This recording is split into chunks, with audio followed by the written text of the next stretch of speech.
కాకినాడ జిల్లా పిఠాపురంలో సుపరిపాలనలో తొలి అడుగు కార్యక్రమంలో మంత్రి నారాయణ పాల్గొన్నారు. టీడీపీ ఇన్ఛార్జ్ ఎస్వీఎస్ఎన్ వర్మ కార్యకర్తలతో కలిసి డోర్ టు డోర్ క్యాంపెయిన్ చేశారు. గత ఏడాదిలో ప్రభుత్వం చేసిన సంక్షేమం, అభివృద్ధిని ఇంటింటికి తీసుకెళ్లి మంత్రి వివరించారు. ఈ సందర్భంగా మంత్రి నారాయణ మీడియాతో మాట్లాడారు.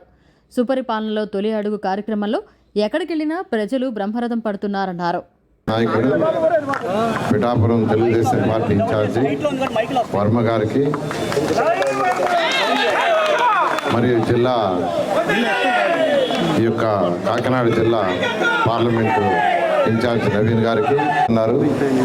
ఫస్ట్ ప్రశ్న పరిపాలన ఎలా ఉందంటే అసలు మనం చెప్పకముందే వాళ్ళే చెప్తున్నారు చాలా బాగుంది సార్, ప్రశాంతంగా ఉంది. వాళ్ళు అనే మాట ఏంటంటే ప్రశాంతంగా ఉంది, రచ్చలు రావిళ్ళు అరెస్టులు ఇవన్నీ భయంకరంగా లేకుండా ప్రశాంతంగా ఉందని. తర్వాత వెంటనే చెప్పేది ఏంటంటే వాళ్ళే చెప్తున్నారు తల్లికి వందనం కింద మా ఇంట్లో 2 పిల్లలకి వచ్చింది, ఎంతమంది పిల్లలు అంటే అంతమందికి వచ్చింది, అంతమంది ఒక్కరికే వచ్చేవాడని చాలా చక్కగా చెప్తున్నారు. మీ అందరికీ ఒకటే చెప్పేది, గత ప్రభుత్వం ఆర్థిక వ్యవస్థని పూర్తిగా నిర్వీర్యం చేసింది.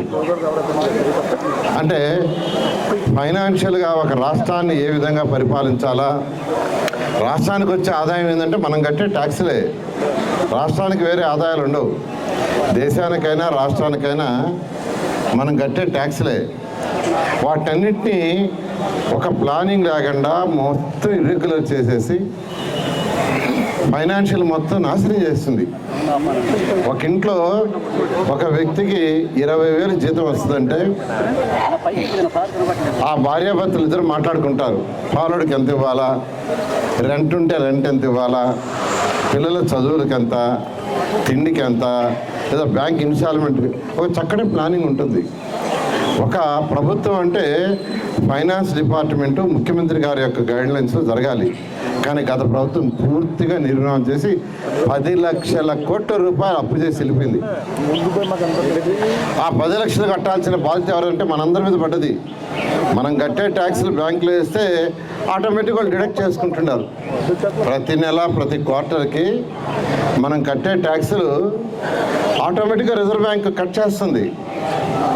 ఈ విధంగా ఈరోజు ఖజానా ఖాళీ, ఆర్థిక వ్యవస్థ చిన్నాభిన్నం అయిపోయింది. అయినప్పటికీ ముఖ్యమంత్రి గారు వారికి ఉన్న అపార అనుభవంతో ఈరోజు ఎలక్షన్స్కి ముందు ఏదైతే చెప్పామో ఎన్డీఏ ప్రభుత్వం, ఎన్డీఏ కూటమి ఏదైతే మేనిఫెస్టోలో ఇచ్చిందో ఒక్కొక్కటి చేసుకుంటూ వస్తున్నారు. మెజారిటీ చేశారు. 3,000 పెన్షన్స్ 4,000 చేశారు. డబ్బులుండి కాదు, ప్రజలకు మాట ఇచ్చాం చెయ్యాలి. వికలాంగులకు 6,000 చేశారు. కిడ్నీ పేషెంట్స్ ఉంటే 10,000 చేశారు.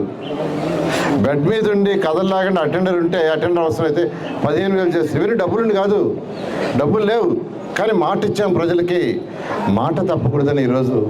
అంతేకాదు ఎలక్షన్స్ ముందు చెప్పారు ప్రభుత్వం రాగానే 3 నెలలు అరియర్స్ ఇస్తానని, మొదటి నెలలో 7,000 రూపాయలు ఇచ్చారు. అది డబ్బులుండి కాదు, డబ్బులు లేకపోయినా మాట తప్పకూడదని. అదేవిధంగా మహిళలకి 3 ఉచిత గ్యాస్ సిలిండర్ ఇస్తున్నారు, మాట తప్పకుండా ఇచ్చారు. అన్నా క్యాంటీన్స్ ఈ రాష్ట్రంలో 204 అన్నా క్యాంటీన్స్ పెట్టేవాడి. అప్పుడు 2,25,000 మంది ప్రతిరోజు చక్కగా 5 రూపాయలకి చక్కటి భోజనం చేస్తున్నారు. దాన్ని మూసేశాడు గత ముఖ్యమంత్రి. ఎందుకు మూసాడు ఎవరికి తెలీదు. మన మీద కోపంతో ప్రజల మీద కోపం చూపించాడు. ఎందుకు మూసేస్తాడు ఆయనకే తెలియదు. తెలుగుదేశం చేసింది కాబట్టి మంచి అయినా చెడ్డైనా ప్రజలకు మంచి జరగకూడదని ఏదో చేశారు. అయితే ఈ ప్రభుత్వం రాగానే 204 ఓపెన్ చేసాము, చక్కగా జరుగుతున్నాయి. అవే కాకుండా మరొక 70 ముఖ్యమంత్రి గారు శాంక్షన్ చేశారు. అవి కూడా రాబోయే 2 నెలలు ఓపెన్ చేస్తున్నాం. అదేవిధంగా ఎంతమంది పిల్లలుంటే అంతమందికి తల్లికి వందనం ఇస్తా అన్నారు. గత ప్రభుత్వం ఒక ఇంట్లో 2 పిల్లలున్నా 3 ఒకరికే ఇచ్చారు. ముఖ్యమంత్రి గారు ఎలక్షన్ ముందు చాలా క్లియర్గా చెప్పారు, ఒక పిల్లవాడికి ఇచ్చి ఒక పిల్లవాడికి ఇవ్వకుంటే వాడు డిమారల్ అవుతాడు, వాడిని చదివించలేకపోతే వాడు కూలీ నాలికి పోవాలా, కాబట్టి ఎంతమంది ఉంటే అంతమందికి ఇవ్వాలని ఆ రోజు చెప్పడం, మాట తప్పకుండా ఖజానా ఖాళీ అయినా డబ్బులు లేకపోయినా 10 లక్షల కోట్ల అప్పు తీరుస్తూ ఉన్నా మన రాష్ట్రంలో 10,000 కోట్ల రూపాయలు 67 లక్షల మంది పిల్లలకి వేశారు. 10,000 కోట్ల రూపాయలు. అంతేకాకుండా మహిళలకి ఉచిత బస్సు ప్రయాణం మాట చెప్పాం తప్పకూడదని వచ్చే నెల ఆగస్టు 15వ తేదీ నుంచి. మరిన్ని అప్డేట్స్ కోసం మన HN9 టీవీ ఛానల్ని సబ్స్క్రైబ్ చేసుకోండి.